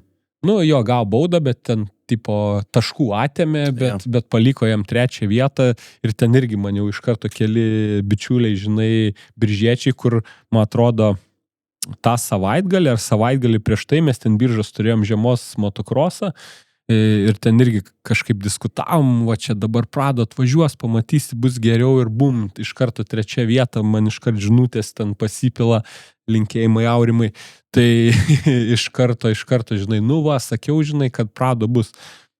Ir man tokia nuomonė, kad good, žinai, more of that, kad jiem tik sektus, įdomiau sportui, bet kam, viskam ir panašiai. Ir aš nemanau, kad čia buvo tas per babutę vadinti. Ne, jis iš starto išėjo tiesiog gerai, o jeigu Prado iš starto išeina blogai, tai jis net ir Europai būdavo lygiai tas pas. Starto laimės, visiems aišku, kad Prado laimės varžybas, nebent kas nors ten per pirmus ratus jie aplenks arba jisai nugrius. Bet jeigu Prado neišeina iš starto, tai jisai labai sunku jam laimėti ir jam labai sunku lenkti, nes jis pripratęs tiesiog būti prieki, pažiūrėk, kaip jis gerai moka blokuoti raiderius, kaip jisai kartais ir negerai, kai Herlingso, kaip Vokietijai ore užblokavo, tenai nukirto, bet jis tiesiog yra startus visą laiką laimi, per visą karjerą išmokęs labai gerai blokuoti ir jis gerai važiuoja į priekį. O išėjęs galiai jisai nemoka lenkti. Ir su ta pati psichologija tada pasirodo, man atrodo, kaip Sextonui. Ir praeitais metais Prado psichologija labai gerai pasirodė, kai jam nesiseka, kai jis nevažiuoja į priekį ir visas sezonas gali naišūnė ant odagos. Tokį biškį charakterį silpno parodo, bet nežinau. O aš žinai, dar kitą tokią teoriją, tokia irgi labiau gal, kaip pasakyti, techninę pamačiau, kad, pavyzdžiui, irgi jo lyginantis jis hitsuose geriau važiuoja. Kai būna hit 1, hit 2, kai, ką noriu pasakyti, kai dar trasa būna neišdaužyta, kad ir koks bebūtų paradoksas, nes atrodo europietis atvažiavęs į Ameriką. Superkrose kitaip. Jo, ir man atrodo, kad kai jau būna main eventas ir kai jie startuoja ir kai ta trasa jau būna jau gerai išbūbita, ypač ten vūpsai ir panašiai, o superkrose ten, žinai, precizikos reikia. Ir man atrodo, kad čia jam jau pradeda tas biški toks, gal patirties trūksta ir panašiai, bet jis jau subarstytos trasos jau nebegali suvažiuoti. Gali būti pasitikėjimo trūksta gal. Gali būti jo, nes, žinai, ten centimetras į centimetrą viskas eina ir tai atrodė, tam pirmam, sakau, tu pirmo nematei, bet aš kai žiūrėjau, atrodė, kad pirmam etape visi dar nesupranta, kas vyksta, žinai, gal su mocu, gal šiaip jaudulys ir visi atrodo tokie biški vangiai važiuoja, kaip tu sakai, susikaustęs dar ir man atrodo, Prado čia nebuvo tokio didelio atotrukio nuo visų kitų, kurie dar nesijaučia gerai, bet ten po to 2, 3, kai jau, žinai, Taumak, Roksenas ir Sextonas jau pradeda, žinai, apšilti ir jau atsipalaiduoti. Tai Roksenas su Tomaku jau nuo pačio pirmo tapo labai ramiai, tas atrodė. Čia, žinai, čia seni vilkai jau. Kas bebūtų jokinga, kalbam apie žmonės, kurie bent jau už mane, tai jaunesni kokiais 5 metais. Motosportė, taip skaičiuojas tie metai. Veteranai. O pavyzdžiui, Digano, tu fanas ar ne fanas? Aš esu tavęs klausęs to. Aš nesu fanas jo asmenybės, bet aš esu fanas jo charakterio, tai sportinio charakterio. Ir daug man yra dalykų, kurie patinka. Jo važiavimo stilius yra kitoks negu šiaip visų. nežinau, ar jis man labai patinka. Kuria prasme? Nu, jis labai daug judesių daro ant motociklas, nėra tiesiog ekonomiškas važiuotojas kaip Jetas. Jetas daro minimaliai judesių ir pasiekia maksimalų rezultatą. Jo. O Diganas daro maksimaliai gazą, maksimaliai daug judesių ir tai pasiekia rezultatą. Bet neatrodo, kad tai jį vargintų. Tai jam tai patinka važiuoti ir kartais tai atrodo labai, kad labai laisvai jisai važiuoja ir jis labai mėgojas tuo. Tai čia jo stilius. Jisai, jo, o iš tos pusės kartais aš labai mėgstu pažiūrėti, kaip jis važiuoja, kartais taip Jetą labiau fainiau pasižiūrėti. Akis skauda, ne, žiūrėti, Jo. per daug reikia sekti dalykų, kai Jo. Diganas važiuoja. Kaip tu galvoji, yra šansų, kad šiais metais jam kažkas biški rimčiau pasipriešins? Ir jis labai didelį įtaką vaikams daro, nes visi vaikai žiūri Nu, vlogus, tai žinai, čia- dabar pastebėjau. Influencerių laikai. Jo, buvo vienas momentas, ten tarkim, Europai ir Ispanijai, kai visi pradėjo sekti Pradą ir pradėjo švelniai važiuoti ir ant po kojų, o dabar yra toks momentas, kur visi pabiški pradeda sekti Diganą ir visi važiuoja ant aukštų apsukų ir ant sankabas. Tai tėvam reikės, Back to basics. kuo daugiau rodysit Digano vlogų, tuo daugiau sankabų jums reikės pirkti, tiesiog žinokit tiek. Kas blogiausia yra tai, kad dabar jau negali nerodyti, patys jau pažiūri, kur Jo. reikia ir ką reikia. O ar kas nors pasipriešins, tai jau matėm, kad pasipriešino Ansti, bet toks jausmas, kad man žinau, kad suvalgė psichologiškai Ansti. Nukirto ir toks iš pradžių iš jų atrodė, kad Ansti ten subrendęs žymiai labiau ir jisai skaitė, nu kaip čia vaikas dabar bandė su manim pažaisti, dabar pamatys, kas bus. Bet paskutinis etapas parodė, kad Diganas žymiai stipriai ten nuėjo, Ansti atgal ir tikėkime, kad taip nebus ir vis dar išliks konkurencija, bet Supercross'e, kas Kitchenas galvo, kad važiuos, Kitcheną tiesiog nesisekė, matei frontflipą kokį? Jo. Grinai frontflipą net nuo vos nenusileido. Ne, kažkaip tai per visus tris etapus jis, visus krešino. Jo, tai va, tikiuosi, Kitchenas nebegrius ir galės pasipriešinti kažkiek, tai Haimas iškrito su trauma. Tai Ansti ir Kitchen vieni tokie, kurie, Deivis yra iš jo komandos, bet jis kitam divizionui. Jo. Tai va, įdomu, Palauktas Deivis važiuos šiemet. Juju Baumer irgi važiuoja įstą, ne?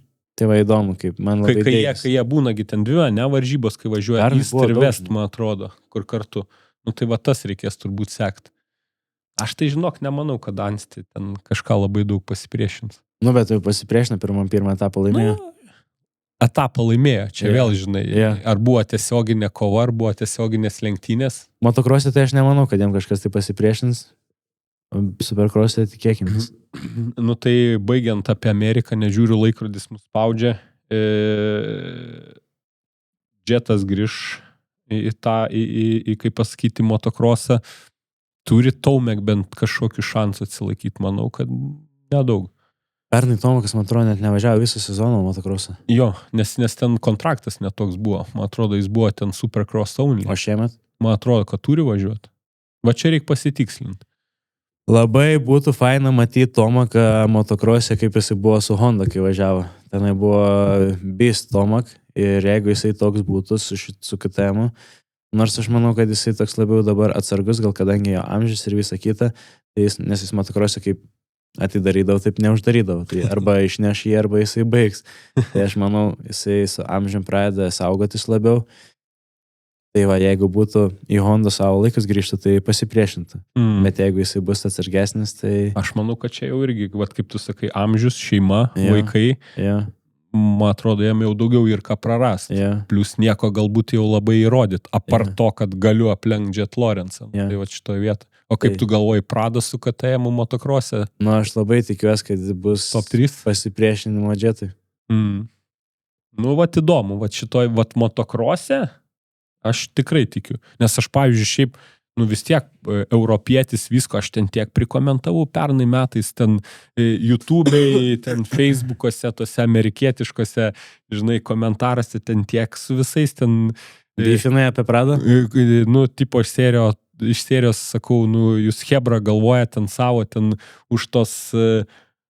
jūrų marių gyvendami, kad atvažiuos iš Europos žmogus, kuris literaliai 4 kartus yra čempionų buvęs ir jis nieko neparodys, ypač kai visus startus laimi all day, every day, tai jūs esat naivus.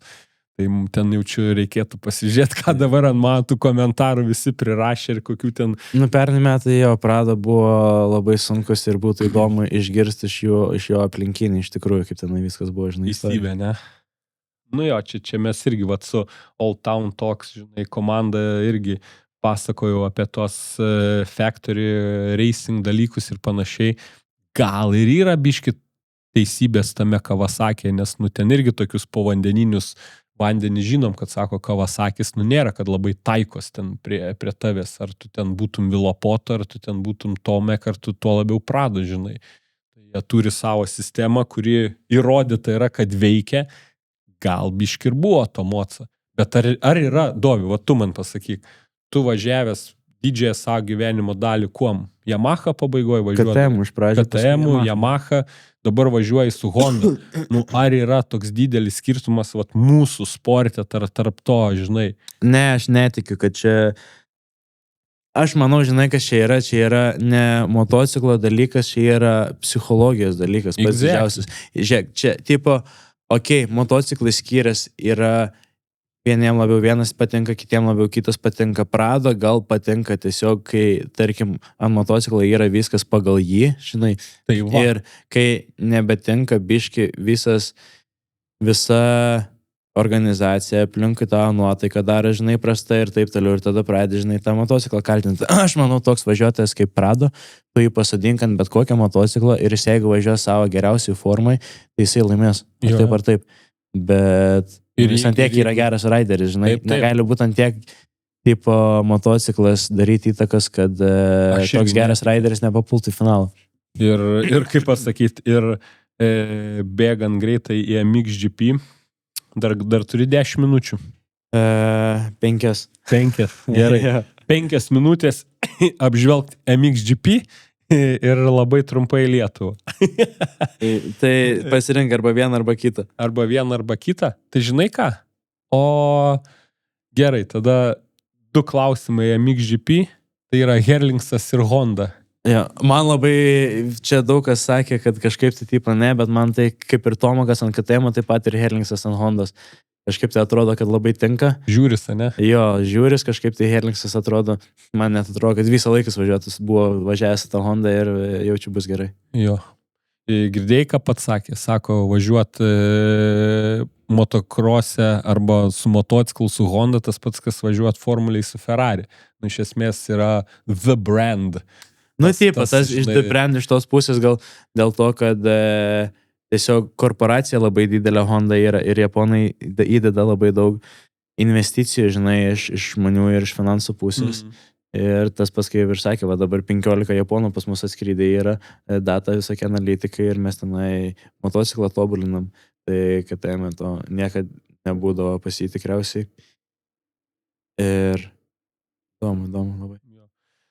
Kiek tu galvoji turi šansų Febre apginti čempiono titulą? Su Febre niekad negali žinot, matai, jis toks kaip dizelis, jis toks kaip traukinys. Varo ir ant galo ištraukia. Bet tikrai mažiau šansų negu pernai. Nes jo šansus mažina Kaide Wolfas 10%, tada Geiseris su Herlingsu buvo ir pernai, man atrodo. Tada Vielė dar 5% nuima nuo jų šansų. Ir kad Kūnanas nuo pradžių yra ir sveikas. Ja, tai čia dar ne garantas. Dar iki Kūnanas kovo buvo ir mėnesio. pernai. Tai kas pasikeitė, tai Vielė ir Kaide Wolf. Aišku, įmant visą fieldą, tai tenai žiauru dabar, kas yra ant popieriaus ir kas bus pirmame etape, tikėkimės, kad visi ir bus. Bet kas pasikeitė nuo pernai, tai 15% Febre turi mažiau šansų. Jo. Ir tada dar klausimas, kurį buvau užsirašęs 200 PM, MX2, čia mesgi Europoje esam.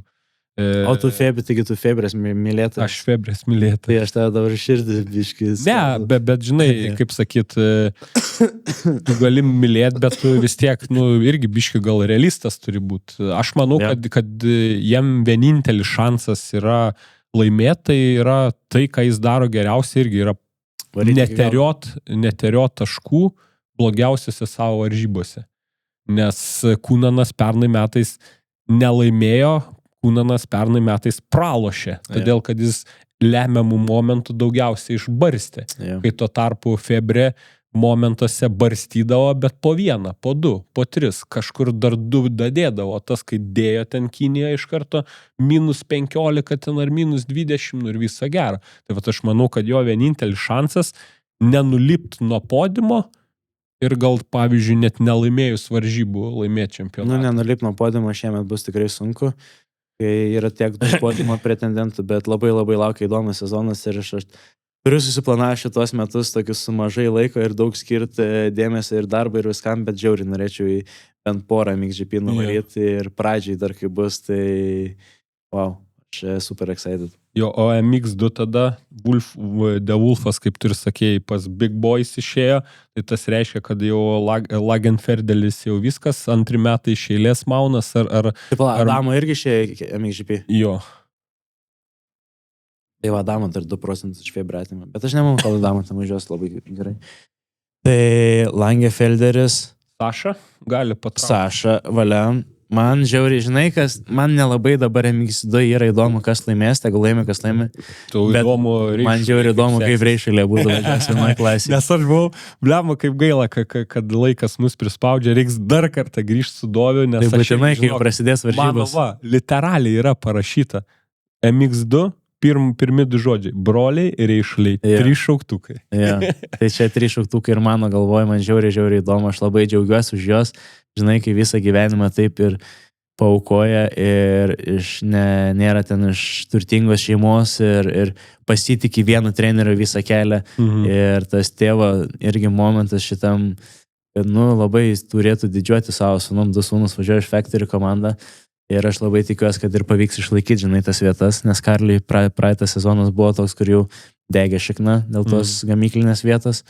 Bet pasiliko ir dabar abudu važiuoja iš vieną komandą, tai jau reikėtai ir aš labiausiai MX2 seksiu šitos. Jo, tai tu seksi MX2, kaip aš Dakarė, sekiau tave, tu seksi juos. Visa kita fonas. Nu ir ką, minutė liko Lietuvai. Ką labiausiai seksi Lietuvoje, aišku, Saviškiai. Kaip tu galvoji, kaip taviškiam seksis B klasėje Ąžuolas ir Gustas, ne? Gustas? Jo, Gustas, Ąžuolas ir Joris važiuos dar C klasėje. Tai nežinau, matysim, gerai gal seksis. Taip, aš manau, jeigu... Matai, pradinukose toks yra momentas, kad jam psichologiškai labai tu nežinai, ką gausi, kurią dieną. Tai gali gauti ramų ten raiderį labai retai. Jeigu jie bus ramus ir išlaikys šaltą protą, tai tikrai gerai ten suvažiuos tai B klasėje. Nemanau, kad ten... Podimo lips galvoji? Jo, turėtų. Lips turėtų, jo. Man... Jo, labai dar įdomu, kaip vaikam jaunesniems seksis 8-5 ir Maksas ir Eividas šiemet važiuos daugiau, aš manau, užsienio varžybų. Jie irgi abu pas tave. Jo, tai mes dabar ir Ispaniją važiuojam treniruotis kartu, tai va labai įdomu. Ir dabar irgi išvažiuoja ant dienų kartu. Nu, jie biškai vėliau atvažiuoja, nes mes Enduro pradžiai darom tai stovyklą. Bet jie prisijungs ir liks. Bet Maksas sakė dabar, kai grįžo iš Dakaro, sakė varysi Dakarą. Tai Maksą Dakarui ruošiam. Maksas, žinai, Maksas tai tikrai mėgsta dėmesį ir dėl jo, žinai, manau, kad nemažai dalykų daro, tai Maksas tikrai nori į Dakarą. Tai vat, o aš žinai, ką stebėsiu šiais metais, nes Dovydas Aistis jau pilnai lipo ant didelių mocų ir Eimantas, ne, Čepulis jau irgi ant MX2 ir dabar mačiau su Arminu daug irgi treniruojas, leidžia laiką. Beje, kalbėjau, biškai trumpai susirašinėjau su Arminu, tai galbūt pavyks pasikviesti juos kartu, žinai, čia. Tai vat, kaip tu galvoji, kaip atrodys... Ten su to jaunimu tik sudėtingai, tau gali sekti šnekėti. Su Arminu gali pasikviesti papasakos už juos. Tai aš šalia, žinai, taip ir sakėm su Arminu, kad Reimantą Rygai šalia, žinai. Tai... Kaip tu galvoji, kaip Bernam seksis MX2 klasėje, nes žinom, kad Lietuvoje jas jungia dažniausiai su MX1, tai jam gausis iš karto prieš Šerlandą kovot, ir žinom, kad kiekvienais metais vis daugiau estų ir latvių pas mus čia pasirodo. Aš tikiuosi, kad šiemet ir bus tas sezonas, kur ir bus tų užsieniečių, bus ir estų ir latvių, nes šiais metais jie tikrai pagyvino tą čempionatą ir jeigu jų nebūtų, manau, nuobodus ganėtinai čempionatas. Mažai man tą pats buvau treniravęs mažai metų ir jis tikrai yra talentingas labai ant motociklo, tai aš tikiuosi, kad kad šitas Dupem pradžia bus, jos visą laiką nebūna lengva ta Dupem pradžia, bet nu įdomu pamatyti, įdomu pamatyti, kaip, kiek žinau, jie turi planų važiuoti ir užsienį daugiau varžybų, tai va šito labiausiai linkėčiau, neužsilikti čia. Ir įdomu, faina, kad turim jaunų perspektyvių kažkokių tai, žinai, talentai, kuriuos galim žiūrėti ir laukti, klausimų, kaip tu galvoji bus, nes retai tai būna, pas mus neateina dažnai, kad per vienus metus ten, retai ateina tiesiog. Marius įdomu, Eimantas įdomu, Dovydas įdomu. Žodžiu, ką kalbėti ir ką apšnekėti tikrai dar turim, nesakau, ir MXGP, žinai, plačiau norėjau paliesti, dar Koldenhofą labai norėjau temą paliesti, nežinau, ar skaitė. Su Koldenhofu, tai aš manau, MXGP, matai, yra toks momentas, kur, priekiniai gauna tikrai daug pinigų, o paskui ten dažnai tu turi kankintis dėl medalio. Bet, prasme, tu įsivaizduoji, jis pernai trečias. Ir gerai, jam fain, tipo, čia iš tos pusės, bet jam dabar bus fainas, jis ten mėgausis. Nuvažiavęs į Braziliją, gaus pinigų, tu žinai, kol neįsidedi savęs į tos batus ir nesupranti, kaip ten iš tikrųjų yra sunku, tu kartais tiesiog žmogus nori gal pasimti lengvesnį variantą ir pasimėgauti pačiu, žinai, procesu. Ir aš džiaugiuosi dėl to, aš labai tikiuosi, kad jam bus šitas sezonas fainas, žinai, iš tos pusės užsidirbsis pinigų ir gal grįž, gal negrįž. Palaukai, kaip ten tas raideris, kur tą Uncle Earl, ar kaip ten vaidina? Wilsonas. Tai va jis panašią temą. Jis po visą pasaulį važinėja ir visi šalių čempus pasiema ir jis... Ir visi kas tą padaro, sako, kad aš labai džiaugiuosi, kad aš tai darau, nes aš mėgau, žinai, visų sportų. Exactly. Dovi, ačiū, kad atvarėjai, palydim tave į kitą vietą, Zavalas, kad greičiau nuvažiuotum, suteikiam sparnus. Sparnu. Davai. Vasė išgėrė praeitą. Vasė išgėrė, iš kartai dabar vėl į Ispaniją važiuojam, pasiimsim kelionės. Vasė, linkėjimai tau, skanaus Red Bullio, ačiū Dovi ir susimatysim. Gerai. Tai ką, išlydėjom Dovi, kaip ir minėjom, toks šiek tiek, kaip čia pasakyti, sutrumpinta versija buvo to, ką norėjom pakalbėti, ką norėjom aptart su Doviu. Aišku, išlydėjom, kaip dažniausiai išlydim savo visus svečius su dovanom, tai dar kartelį jau ramiai galiu padėkoti tiem, kurie visą laiką būna su manimi nuo pirmų dienų ir ne tik Biržų motokrosą remiant varžybas ir panašiai, bet ir mano podcastą. Tai tas, kuris visada suteikia energijos ir suteikia sparnus, tai ačiū Red Bull komandai, Povilui Mariui ir aišku labai faina, nes ir Dovis prieš išlėkdamas labai buvo laimingas ir patenkintas. Dar kartą noriu padėkoti ir naujam mūsų partneriui, tai yra Spektrum grožio studijai ir Beauty Labą Neringa, kuri turi labai gerus dalykėlius visiems raideriam. Jeigu, kaip pasakyti, dar nėra taip, kaip pas mane ir dar prieš mėnulį galva nespindi, vadinasi, dar jums nevėlu ir tikrai pasižiūrėkit apačioje, ką siūlo Neringa, nes, kaip pasakyti, šiai dienai reikia būti ne tik greitam, bet ir gražiam prieš kamerą, kad rėmėjai ir panašiai. Taip, kad remix pasaulis yra gražus ir stilingas ir spalvotas. Tai, bet ne tik savo svečius, bet ir jų žiūrovai visą laiką mėgstam šiek tiek palepint mažom dovanėlėm. Tikiuosi, kad brolių Lielbardis marškinėliai jau kažkur pakabinti ant sienos pas du laiminguosius, kuriem išsiunčiau marškinėlius. O šiai dienai vėlgi automuziejus, Vilniaus automuziejus, vėlgi turi 2 pakvietimus, taip kad komentuokite, rašykite, papasakokite, ar sekite Dovio kelionę Dakare, ar pergyvenote, kai jam šiek tiek nesisekė ir atrodė, kad jau viskas. Taip kad komentuokit ir vėlgi keliem laimingiesiam padovanosiu pakvietimus į automuziejų. Ir kaip ir minėjau, daug ko nepakalbėjom, daug ko neaptarėm, bet gera proga bus sugrįžti galbūt ir 3. kartą su Dovydu. Labai norėjau pakalbėti daugiau ir apie Lietuvos raiderius, ne tik apie du tuos pagrindinius mūsų, kaip pasakyti, kurie perlipo ant didesnių motociklų, kalbu vėlgi apie Dovydą ir Eimantą, bet norėjau ir 65-ukų pasikeitimus pakalbėti, žinom, kad Matas Lušinskis lipa ant didesnio motociklo ir labai įdomu, kaip jiems seksis.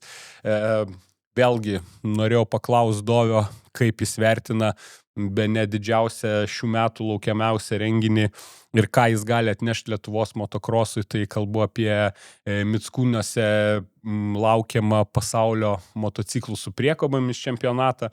Žodžiu, visko yra, ką dar reikėtų apkalbėti, bet manau, kad tas pačias temas galėsim paliest ir kitame podcast'e, nes šį kartą panonsuosiu tai, kad turėsim kitą mėnesį, ko dažniausiai nedarau.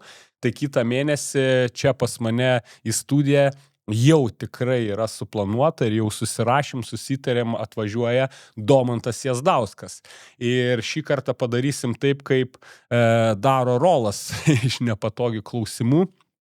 Žodžiu, sekit mano Instagramą, nes kovo pradžioje paskelbsiu postą arba įdėsiu postą arba reelsą, po kuriuo galėsite rašyti klausimus ir jūsų klausimus šį kartą užduosiu svečiui, tai yra Domantas Jazdauskas, kovo mėnesį čia pas mus Old Town Talks studijoje ir ką. Tiek šį kartą nuo manęs, ačiū dar kartą Doviai, tikiuosi, kad nepavėlavai į Pilaitę per kamščius ir tikiuosi, kad spėjai į savo sekantį interviu. Ir tikiuosi, kad pokalbis nors ir trumpas, koncentruotas, bet patiko jums žiūrovai. Iki kito karto. Share, like, subscribe, Bluetooth and all the thing. Iki.